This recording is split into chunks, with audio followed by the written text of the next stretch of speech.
Hello guys, welcome you all. This is Shakti Academy. Please like our video and share if you like.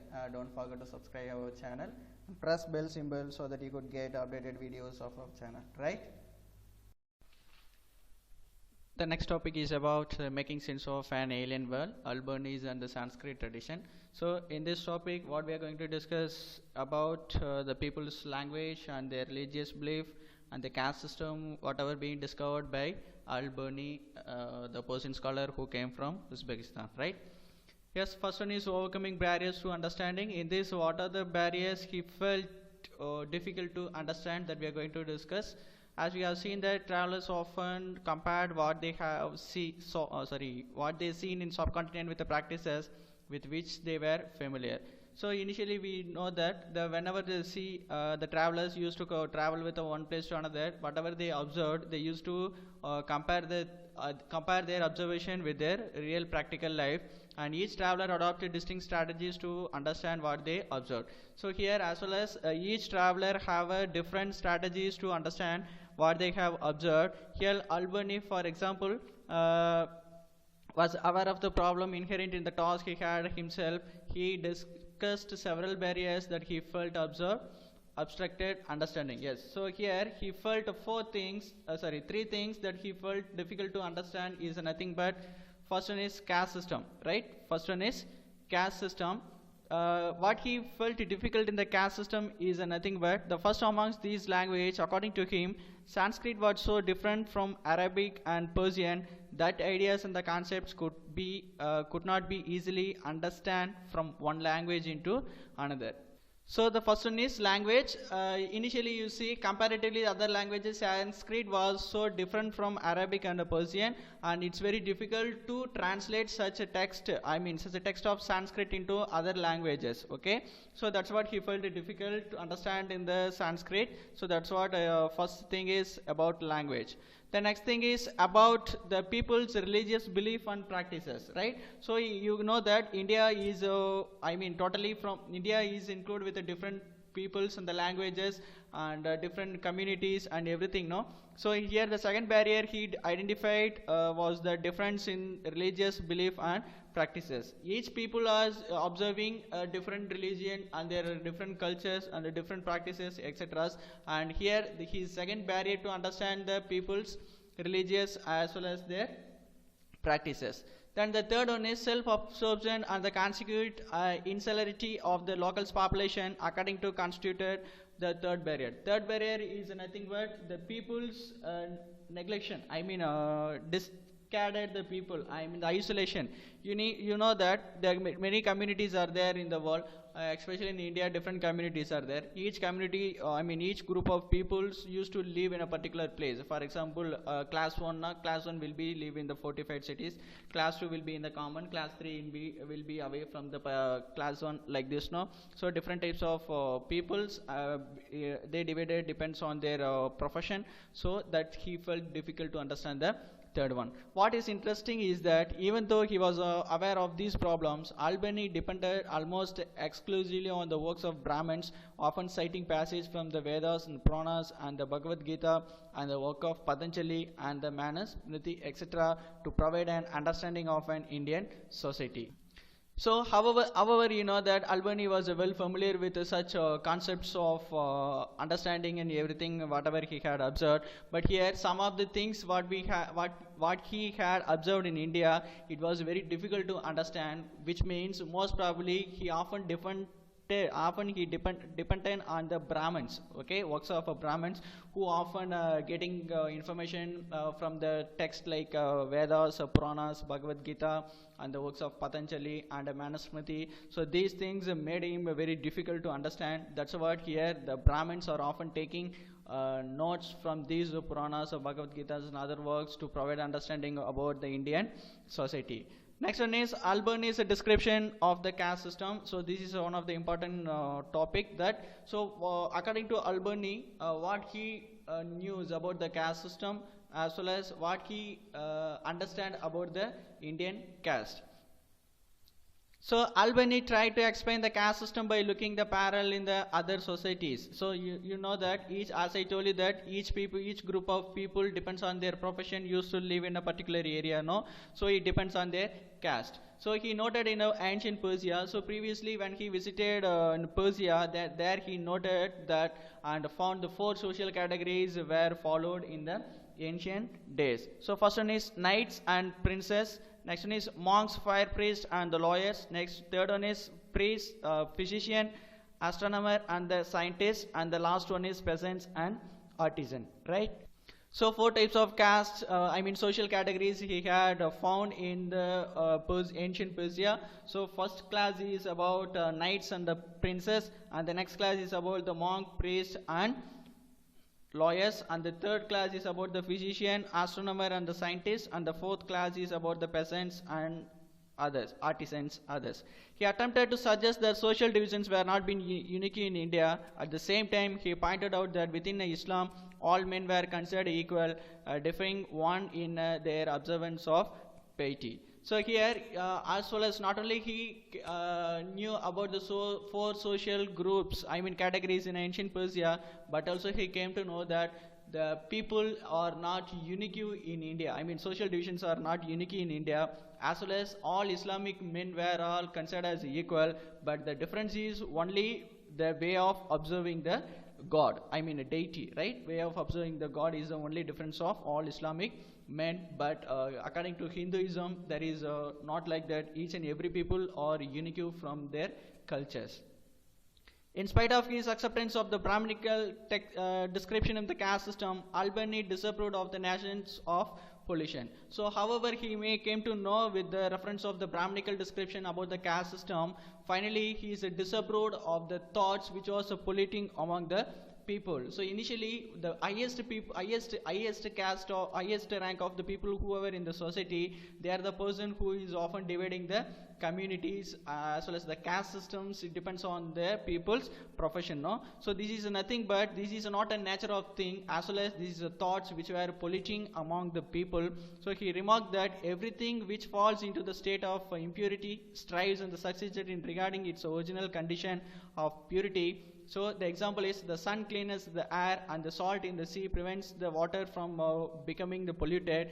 If it were not so, instead Albany life on earth would have been impossible. The concept of the social pollution and intrinsic to caste system was, according to him, contrary to the law of nature. So however it is, each and everything was created by the man, and as well as everything was spreaded by the man, and it's not a law of nature. So everything, the God as well as the nature did not create a man with a caste and everything, nothing. So everything, once the nature created a man, everything is about the people's thought and everything, right? Then the next thing is, as we have seen, Albany's description of the caste system was deeply influenced by his study of normative Sanskrit texts, which lay down the rules governing the system, the point of view of the Brahmins. So however it is, finally he came to know about the Indian caste system through the textbook of Brahmins, as well as their point of view. He came to know some of the points. However it is, in the real life the system was not quite and rigid. So however it is, the Brahmins as well as the textbook can say that the people were divided, but in the real life the caste system was not quite and rigid, which means it's not a strong one. For instance, the category is defined as Antyaja, and which means literally born with the outside the system. So the name Antyaja, which means literally born outside the system, were often expected to provide an inexpensive labor to both the peasants and zamindars, and in the words, while they were often subjected to social oppression, and they were included within the economic networks. So you know that however the development of the economic to the country in the country is not depend only on the rich people and the middle class people, as well as it depend on the poor, the peasants. So peasants, without the peasants and the zamindars and as well as the rich people cannot harvest their land, and they cannot fulfill their daily needs. So they are, the peasants, the fourth class, also the people who were the base pillar of the economic network of the country, right? Then next one is about the system of Varna. So previously you studied, I mean in the grade 7 you have studied that what is Varna. Varna is nothing but 4 types of caste: Brahma, Kshatriya, and Vaishya, and Shudra. Okay, so this is Varna, I mean dividing the caste. First one is Brahmana, next one is Kshatriya, third one is Vaishya, and the fourth one is Shudra, the 4 types of classes. You know the highest form of caste system is a Brahman. So according to the Albanese account of system of Varna, what Albanese account is telling about the system of Varna is nothing but, so highest caste is a Brahman, and what about the Kshatriya is, and the Kshatriya are the people who born with the shoulders and the hands of Brahmins, right? So who came from the shoulders and the hands of Brahmins are known as Kshatriyas, and the third one is Vaishyas, right? Third one is Vaishyas, they came from the leg of the Brahman, right? The Vaishyas came from the leg, which means thigh of the Brahman. Kshatriyas came from the thigh of the Vaishyas came from the thigh of the Brahman.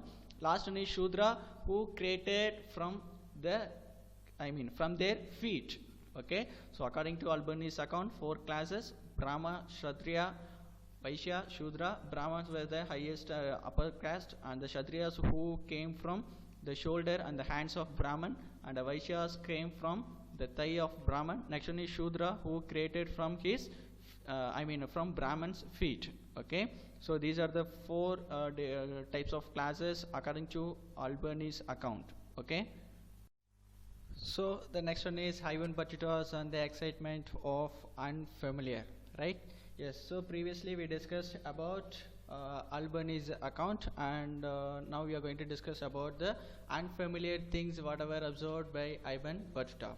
So by the time Ivan Battuta arrived to Delhi in the 14th century, the subcontinent was a part of the global network of a communication that stretched from China in the east to northwest Africa and Europe in the west. So when Ivan Battuta came to Delhi in 14th century, that time the subcontinent of India was globally connected, which means 14th century it was ruled by Mughals, and later the British came. So it was widely connected with the other countries like China and the East West Africa and the European countries, especially for the trade purposes. As we have seen, Ivan Battuta himself traveled extensively through these lands, visiting sacred shrines, spending time with the learned men and rulers, often officiating as Qazi. So previously we discussed that Muhammad bin Tughlaq appointed him as a Qazi, right? So that's what he alone, he himself alone traveled to different countries in the sacred shrines,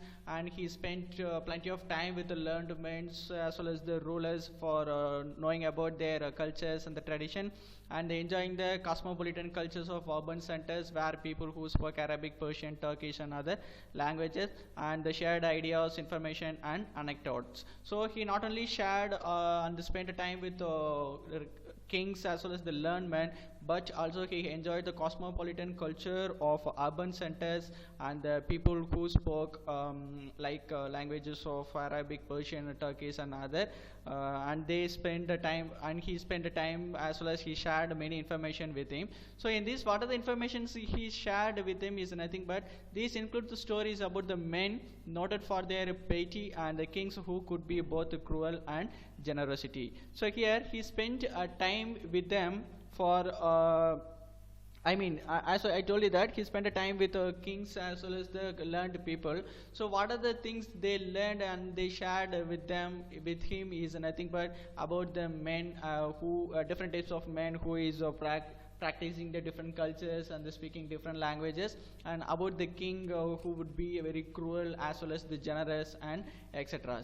And about the lives of ordinary men and women, anything that was unfamiliar was particularly highlighted in order to ensure that listener or the reader was suitably impressed by the accounts of distant yet accessible worlds. So however it may be, he learned about both ordinary men and women, about their lifestyle, and these became the unfamiliar of the particular things which was learned by Ivan Battuta from gathering knowledges of different countries, and these are the things are expressed in the account of Ivan Battuta. So next one is the important thing is the coconut and the pan.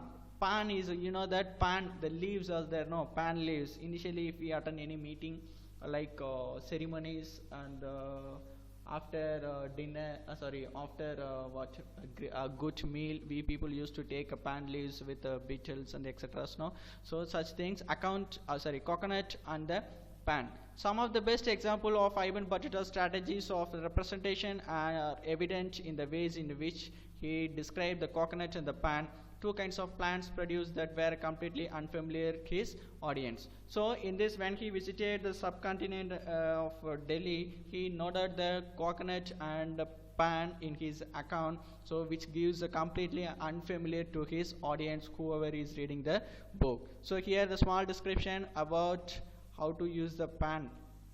So what Ibn Battuta described about the pan is nothing but the betel is a tree which cultivated in the same manner as grape vine. So you know that grape wine, I mean the black grapes are there, no? So I mean it used to cultivate the same manner the beetle also used to cultivate, but the beetle doesn't have any fruit, right?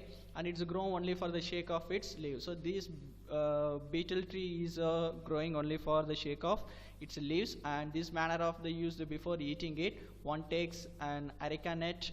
This is like nutmeg, but it's broken up until it reduced to small pellets. Initially in Indian villages, especially in Tamil Nadu, the grandmothers used to do this. I mean, used to break this areca nut till it became a small pellets. And one of the places in this which her mouth sheaves them, and once they complete their process of reducing into the small pits, and they put together into their mouth, and then they takes the leaves of betel, and the next thing is they will take a little chalk, little chalk on them, then they masticates them along with the beetles, and finally all together will eat now, then mouth will become reddish, which means it's not a blood, it may be a chemical reaction. Okay, so this is a description of using the betel net. The next one is Ibn Battuta and the Indian cities. So previously we discussed about coconut and the pan in his account. Now about the Indian cities. What he mentioned in the Indian cities is Ibn Battuta's found the cities in the subcontinent full of exciting opportunities for those who had the necessary drive, resources and skill. So the person whoever had a good drive of sources as well as skill, this is the place, which means India is the place of exciting good opportunities, and they were densely populated and prosperous, and except for the occasional disruption caused by the wars and invasion. So except the wars and the invasion, the people are densely populated, as well as they were in a prosperous, as well as they are in a good treating people. And it appears from the Ibn Battuta's account that most cities had crowded streets and bright and colorful markets in the were stocked with a wide variety of goods. So you know the Ibn Battuta accounts telling about the Indian city, especially about Delhi. Okay, so all the streets are in bright, colorful markets, as well as both sides in the markets where a variety of goods were being arranged. And Ibn Battuta described Delhi as a vast city with a great population, the longest in India. Not on. So Ibn Battuta's account, he described about the Delhi is a vast city and with a great population, and it was largest in India. And Dauladabad was no less and easily rivaled Delhi in size. So no, Dauladabad is also not a small one, but it equalized the size of Delhi, as well as these two was one of the good city and a good marketplace in India. So about the Delhi is the bazaars were not only the places of economic transaction, but also the hub of the social and the cultural activities. So here Delhi, the market of Delhi is not only the purpose for the trading as well as the economic transaction, but also this is a place for social and cultural activities. So why means the most bazaars had a mosque and the temples for the public, and it some of them at least spaces were marked for a public performance by dancers, musicians and singers. So previously we noted on that this is not only the place for economic transaction but also for the social and cultural activities like bazaars contains the mosques and the temples, and there is a special place spaces for the performers like dancers, musicians and the singers who used to make the people happy. And while Ibn Battuta was not particularly concerned with explaining the prosperity of town, historians have used this account to suggest that towns derived a significant portion with their wealth through the appropriation of surplus from villages. So apart from the villages, vast historians is telling about this town is it's totally derived with a significant portion of the people's wealth, right?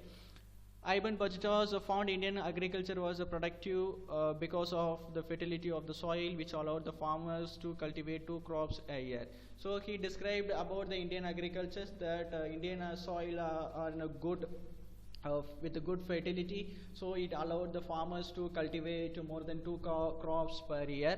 And he also noted that the subcontinent was well integrated with the inner Asian networks of the trade of commerce. So not only it developed with great cities like Delhi and the marketplaces and about Indian agriculture, but also he described about the Indian trade with countries like Asian networks, I mean around inter-Asian networks, and the Indian manufacturing is being great demand of both West Asia and the Southeast Asia, fetching a huge profits for artisans and the merchants. So especially the traders like artisans and the merchants are getting a huge profits by manufacturing their goods like Indian textiles and the cotton cloths, fine muslins, silk and brocade and satin were in a great demand. Ibn Battuta informs us that certain varieties of fine muslin were so expensive that could be worn only by the nobles and the very rich. So Ibn Battuta is telling that India was the country which is famous for the Indian textiles, cloth and the fine muslins. So here the fine muslin is a very costly thing which is manufacturing only for nobles and the very rich people, which means they only could affordable to buy this costly muslin, else normal as well as the middle class people cannot affordable with this muslin with a high price. So that's what it's manufacturing only for nobles as well as very rich people. The next one is a unique system of communication. Communication, as you know that communicate between one to another. Maybe the transport and the communication also will be included in this. So the state evidently took special measures to encourage merchants. So here the India took a special measure to encourage the merchant is nothing but almost all the trade routes were well supplied with the inn and the guest houses. So all the trade routes are supplied with inn, you know that inn public places, and it was supplied with the guest houses where merchants used to enjoy themselves. And Ibn Battuta was also amazed by the efficiency of the postal system. So the postal system also one of the well reputed and the developed one in the ancient days, which allowed the merchants to not only send information and remit credit across the long distance, but also to dispatch goods required at the short notice. So this postal system not only allowed to get the credit of the merchants, but also to dispatch their goods within the short time. This postal system was so efficient that while it took 50 days to reach Delhi from Sindh, the news report the space would reach the Sultan through the postal system in just 4 days. So as we previously discussed that he took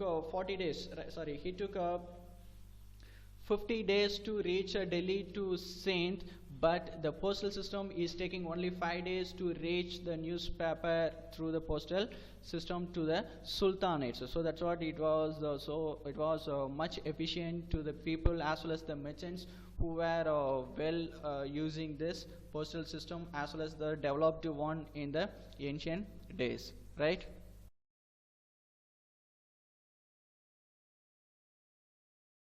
Then next one is about Berniers and the degenerate East. So previously we have discussed about the travelogue of Albany as well as Ibn Battuta. So here the next one is about the Berniers. Okay, what Berniers is telling about India and the thing whatever he had observed in the subcontinent, right? So you know that here Francois Bernier, a Frenchman, is totally controversial about Albany as well as Ibn Battuta, where they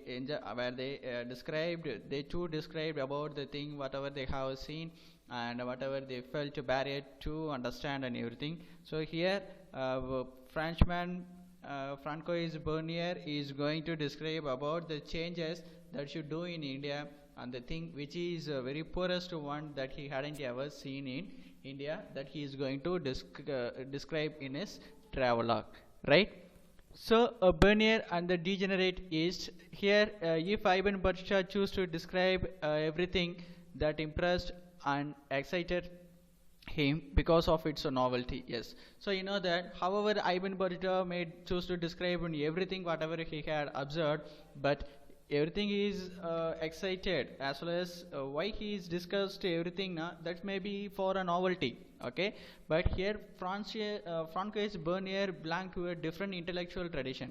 He is totally different from they too. Why? Because he was so far more preoccupied with comparing the contrasting the thing he saw in India with the situation in Europe and general and France in particular, focusing on the situation which he had considered depressing. So previously we have discussed about that Francois Bernier is often comparing the thing whatever he had seen in India with the European tradition, okay. So the same thing is he is discussing as well as he is comparing the Indian tradition as well as the European tradition. His idea seems to have an influence the political markers and the intelligentsia to ensure that they made what he considered to be the right decision.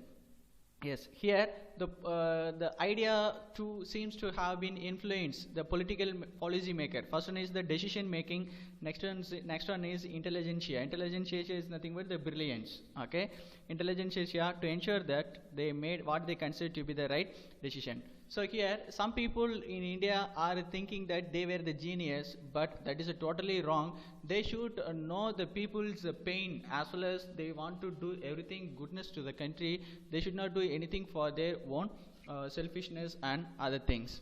Bernier's travels in the Mughal Empire is marked with the detailed observation, critical insights, and the reflection. Yes, so actually Bernier came to India during the Mughals. So that's what he is describing. That's what he is describing in his travel log, that he observed many things about the Mughal kings as well as what made him the reflection of the Mughals is nothing but his account contains the discussions trying to place the history of Mughals within some sort of the universal framework. Yes, so his account is trying to discuss about the Mughals throughout the universal framework, which means he observed lots and lots of things during the Mughal Empire. He constantly compared the Mughal India with the contemporary Europe. Not only he often comparing the Mughal India as well as the European contemporary, and generally emphasizing the superiority to the latter. His representation of Indian works and the model of the binary opposition, where India is presented as the inverse of Europe. He also ordered to present the difference hierarchically so that India appeared inferior to the Western world. So not only he compared the Mughal India as well as the contemporary Europe, but also his representation about the Indian works as well as the models of binary opposition and everything which is presented in India as well as in Europe. So every systematically as well as hierarchically he discussed the difference between these two countries.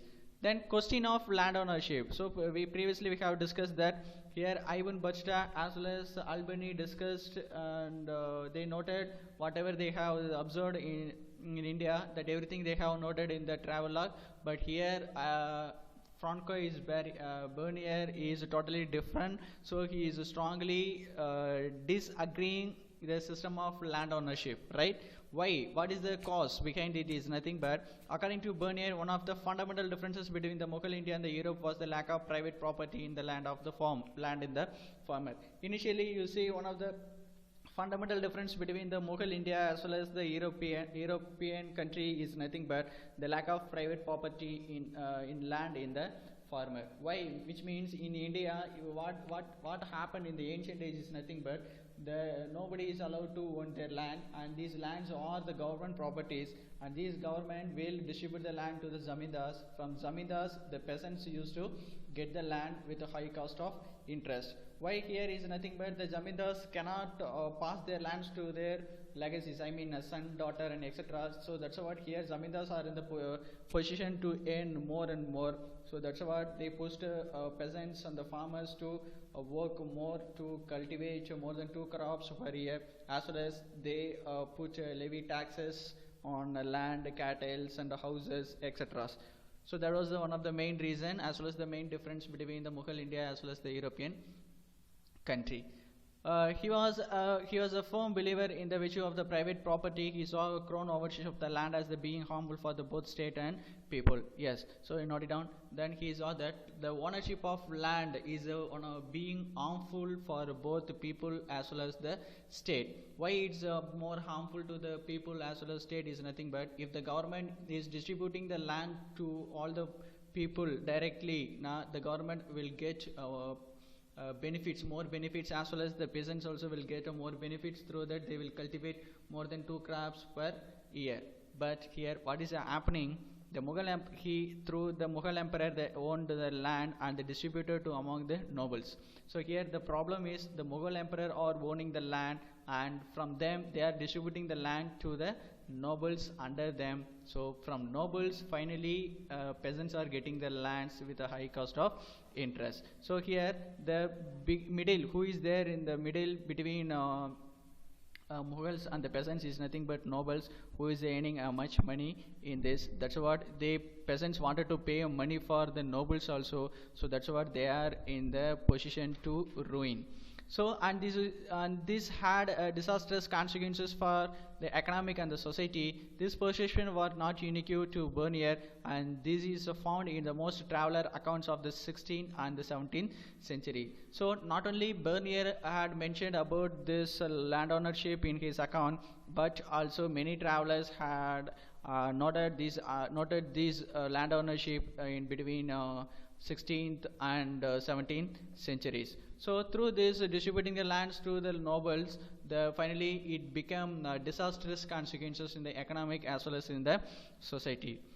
Next one is owing to crown ownership of land, argued a baronial landlords could not pass their land to their children. So previously I have discussed that. However, the landholders like nobles and the landholders, zamindars, could not pass their land to their children. So they are in the position to earn more and more for their future purpose. So they were averse to any long-term investment in the sustenance and expansion of the production. The production of private property in land had therefore prevented in the emergence of the class of improving the landlords with a concern of the maintenance to improve their land. So here, as I told you that here the people also wanted to, I mean landholders are also wanted to learn plenty of money. That's what they could, even though they could not pass their land to the children, but they want to settle, improve their lands, and they want to settle in their life. So that's what they wanted to improve their wealth and health, everything. That's what they are putting levy taxes on their people, whoever is cultivating the land. Then it had led to the uniform ruination of so what is the cause of this continuous the heavy taxes is nothing but the uniformation of ruination of agriculture, which means uniformly every field of agriculture will ruin.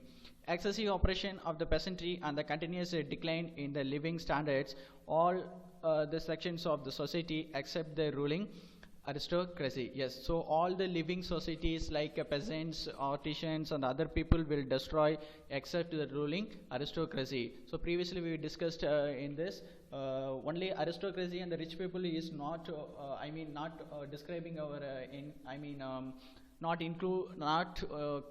they contribute our economy, but also the poor as well as the peasants are the best giving the best contribution to the development of the economy. As an extension, this Hill barrier described Indian society as consisting the undifferentiated masses of impoverished people subjugated by the small minority of the very poor, very rich, and the powerful ruling class. So here you know that actually city, you can take the city of Delhi. Most probably 80% of the people are depend on like peasants and artisans, farmers, and etc. Remaining only minority of the people are considered as rich and powerful classes. These majority of the people are subjugated by these these minority of the people. Between the poorest of the poor and the richest of the rich, there was no social group or class in the worth of name.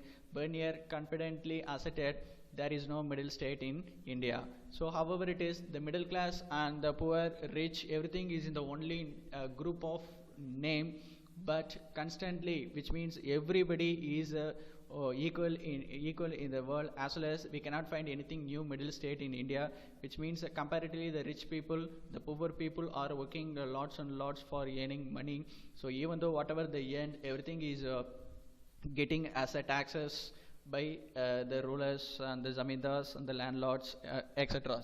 Right? Then next one is about what Bernier is describe about the Mughal Empire is nothing but this. Then is how Bernier saw Mughal Empire. Its king was the king of beggars and barbarians. You know the barbarians, the people who used to live in the forest, right? Yes. So here Bernier described the Mughal Empire as the king of beggars and the barbarians. Why he described this king of beggars and the barbarians? They, which means they don't have any knowledge to maintain the administration as well as the society, right? Its cities and the towns were ruined and contaminated with the ill air, and its field overspread with the bushes and the full of pestilential marshes. So here pestilential masses referred, it's like epidemic disease, right? Epidemic disease, I mean nowadays how society is fully spreaded by the caste systems and the group of peoples and the other myths, right? So the same thing is spreaded during the Mughal Empire, and even though the government is behind these all the reasons, that's what he described this Mughal Empire as the beggars as well as the barbarians. And all this was because of one reason: ownership of crown, ownership of land. So everything is a one reason, everything is happened for a reason, is right, only about crown, ownership of land. So that is the biggest drawback during the Mughal rulers.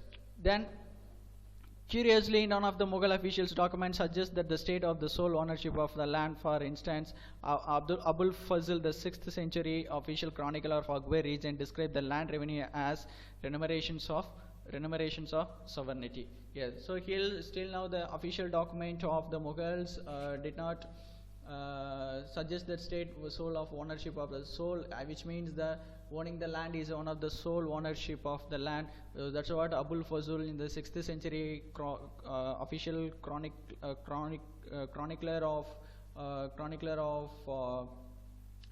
Akbar region is described about the land is nothing but the land revenue are considered as the remuneration of sovereignty, a claim made by the ruler on his subject for the protection he provided, rather than he rent on land that he owned. It is possible that European travelers regarded such claims as the rent because land revenue demands were often very high. However, this was actually not rent, even the land tax, but on tax on crop. Yes, so some of the European scholars have described about the land ownership and the crown land ownership about because they are putting heavy taxes on the lands, but these people are not collecting the taxes called as a rent or a land tax, but also the people are getting the taxes on crop. So previously in the 7th standard itself we have studied that 3 types of taxes were collected by the Mughals, that is land on cattle, land on crops, and the land on houses, right? So in this maybe this land on crops.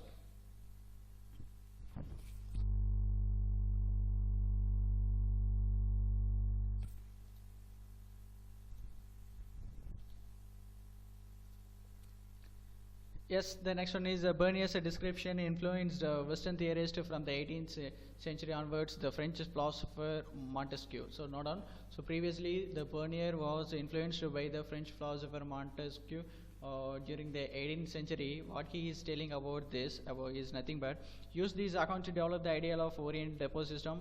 And according to him, rulers in Asia enjoyed absolute authority over their subjects who were kept in the conditions of subjugation and the poverty, arguing that all lands belonged to the king and the private property was non-existent. So in the 18th century, the French philosopher Montesquieu also described in his account that the rulers in the Asia, right? The rulers in the Asia are enjoying absolute authority of their subject, whoever is owning, which means whoever is subjugating the lands as well as the poverty. Why they are enjoying the lands and the property is nothing but these lands are all owning by the government, and finally they are distributing to the private property is non-existing. Then according to this view, everybody except the emperor and his nobles barely managed this survive, and everybody except the emperor and his nobles barely managed to survive is nothing but every people are enjoying the freedom of the government, as well as every people are owning their lands because of the government.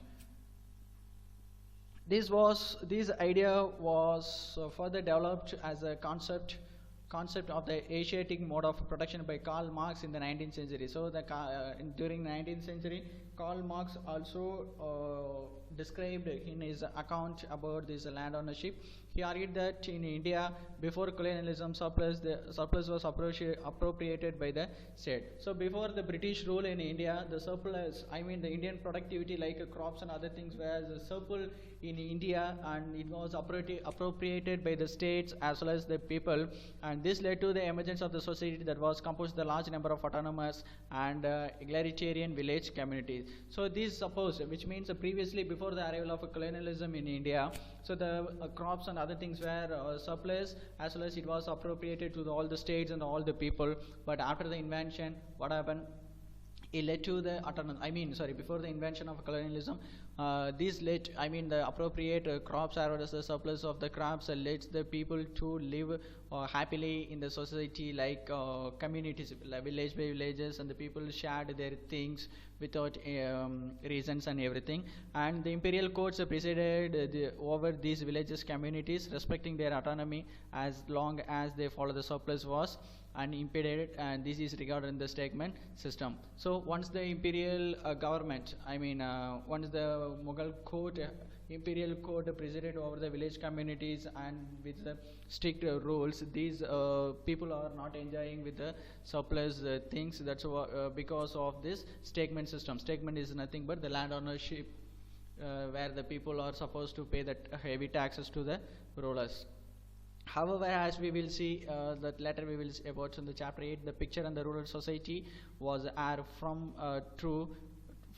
In fact, during the 16th and the 17th centuries, the rural society was characterized by considerably social and economic differentiation. At one end of the spectrum were the big zamindars who enjoyed superior rights in land, and at the other, untouchable lands laborers in between was the big peasants who used to hire the labor for engaging the commodity production, and the smallest peasants who barely produce for his subsistence. So here you can note on that the people zamindars, zamindars and the rulers who were enjoying the superior rights in their land. But here the same thing, whoever is working in the land and whoever is manufacturing the crops and the protecting the crops are considered as the untouchable, right? Considered as the untouchable. Here untouchable, who is untouchable? Untouchable is nothing but the people of peasants and the farmers and etc. So here, however it is, the people of big peasants and the zamindars and the rulers, finally they are hiring these peasants for finally hiring these laborers for engaging their commodity production and transferring the goods from one place to another. So what happened? Small farmers who could barely produce for this subsistence. So this time the small peasants want to work on lots and lots to repay the taxes to the government, right?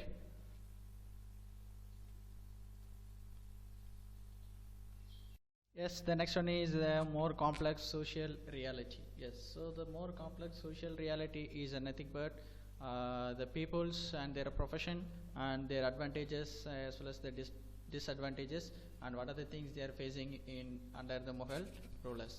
While Burnier's preoccupation with the projecting the Mughal state as tyrannical is obvious. His descriptions occasionally hint at a more complex social reality. So here, what Bernier is thinking is telling that, however it is tyrannical, Mughal state is definitely as tyrannical is obvious. Tyrannical is nothing but much cruel, right? He is ruling a much cruel role in India. As well as it's giving the reality, social complex as well as reality among the people. For example, he felt that artisans had no incentive to improve the quality of their manufacture since no profits were appropriated by the state. So here artisans, most probably the people used to transport the artisans things to the other states as well as the other countries, but still the artisans doesn't have any incentive to develop their quality of their manufacturing. So that is the biggest drawback. Manufacturing were consequently everywhere in a decline. At the same time, he considered with the vast quantity of the world precious metal flowed into India.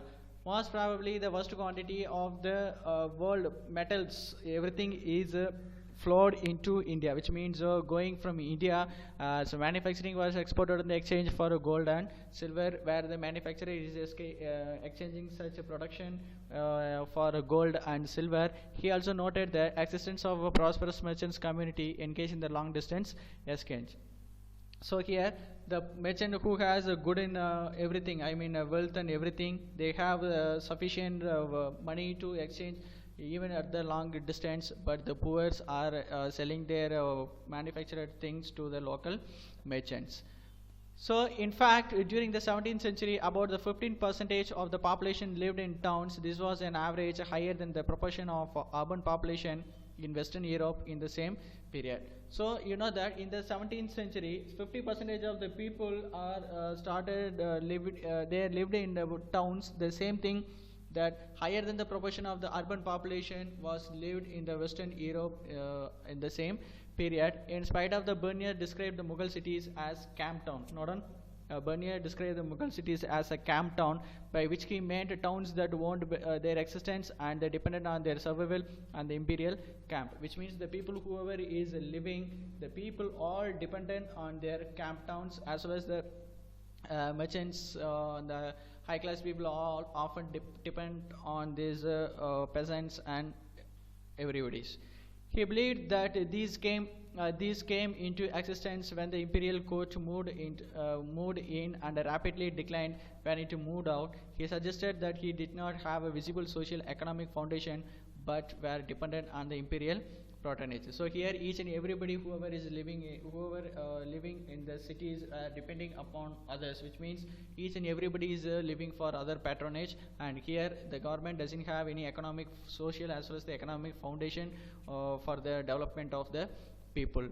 As in the case of the questions of land ownership, Bernier was drawing as a simplified picture. There were all kind of the towns, manufacturing towns, trading towns, port towns, sacred center, pilgrimage towns, etc. Their existence is an index of the prosperity of a merchant community and professional classes. So there are different types of towns are there around the subcontinent. First one is a manufacturing town, trading town, port town, sacred centers and the pilgrimage. So these existence all the towns are existence like prosperities of merchant communities and the professional classes, which means these are all the towns. For example, trading town where the trading people used to live, and the port town where the sailors used to live, and the sacred centers is lived by the teachers and the saints, priests, pilgrims and etc.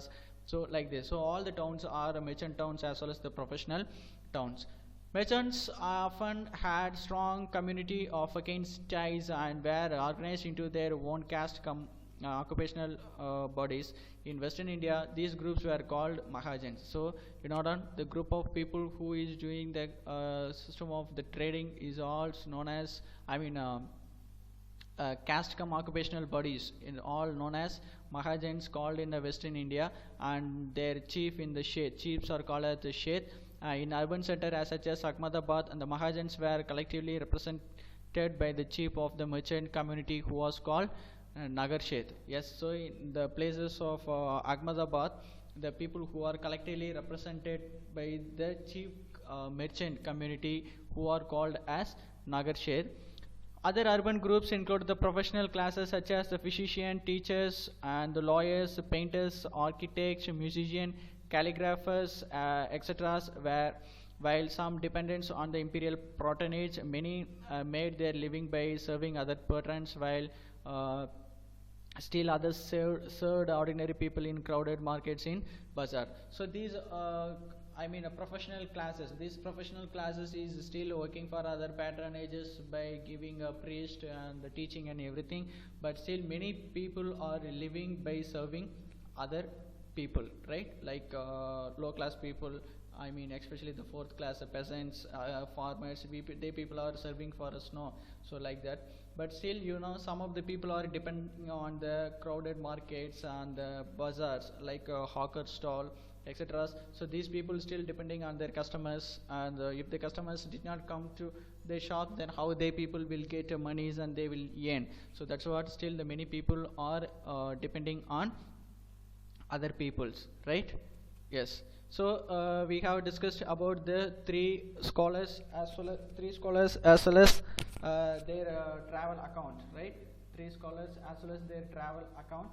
So next we are going to discuss about the system of the thing which has been followed in India. So the last topic about the women slaves and the sati and laborers.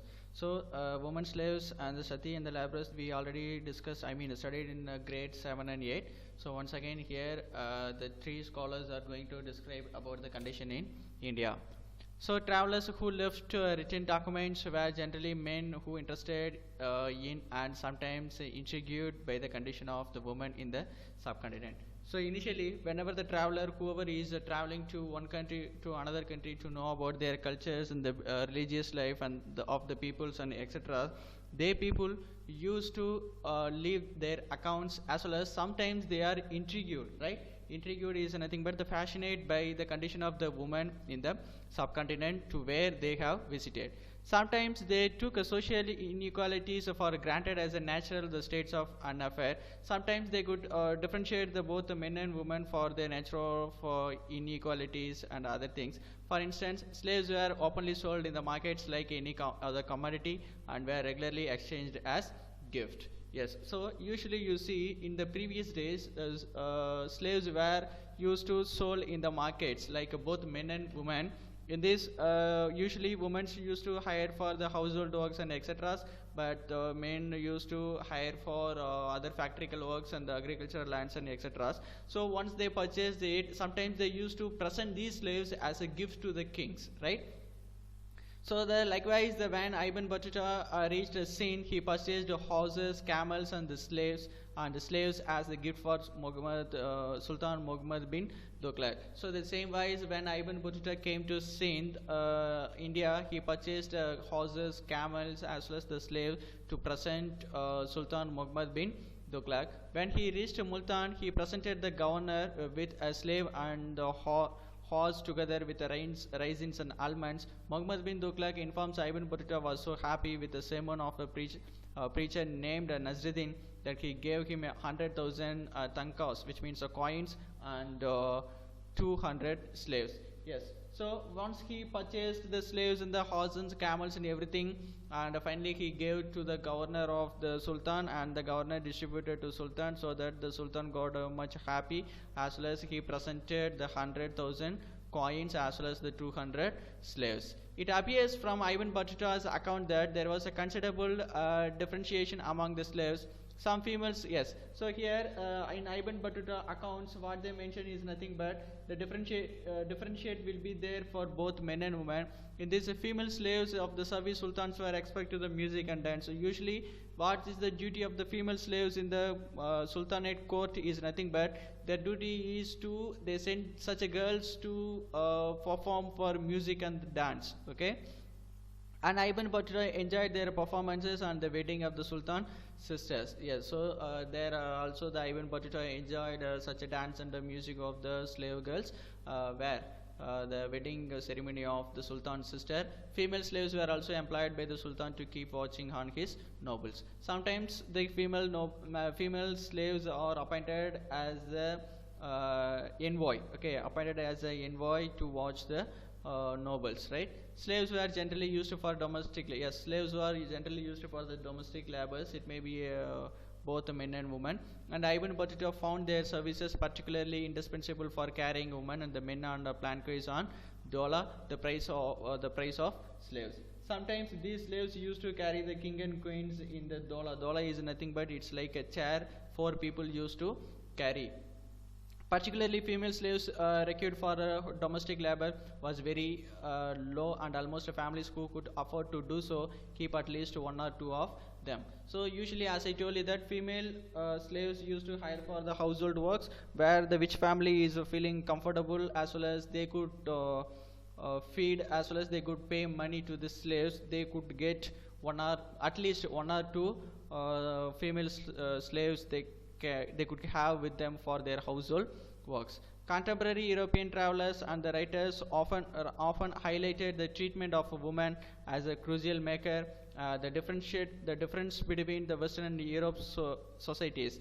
Not surprisingly, Bernier chose to practice of the sati and the detailed description. So, however, it is the slave statement. The slave system is followed in every countries, even in Europe and US and the African countries and other things, but here the Bernier took one more important thing is about the sati practices, which is famous in India. In ancient days, he noted that while some women seem to embrace the death cheerfully and some other forced to death. So here sati movement, previously you know that you have studied about the sati movement in grade 8 both English and history, right? Yes. So here sati movement, some females used to feel cheerfully accepting their death, and some females are forced to die. So, however, women's lives resolved around the much else besides the practice of sati. Their labor was crucial for both agriculture and non-agricultural production. So here the labor of these women, females, are much crucial important in both agricultural and non-agricultural production. Women from merchant families participated in the commercial activities, sometimes even taking the mercantile dispute to the court of law. So women who were born in the family of merchants are much involving in the activities of a commercial, as well as sometimes they are taking the mercantile disputes to the Mughal courts or Sultanate courts of law. It therefore seems unlikely that women were confined to the private spaces of their home. So it's unlike, so not every females are getting private spaces in their houses, but most probably these women are getting suffered a lots and lots due to some socio-political problems. But only out of 100, only 20% of the females are getting, enjoying the private spaces in their house, not in the society.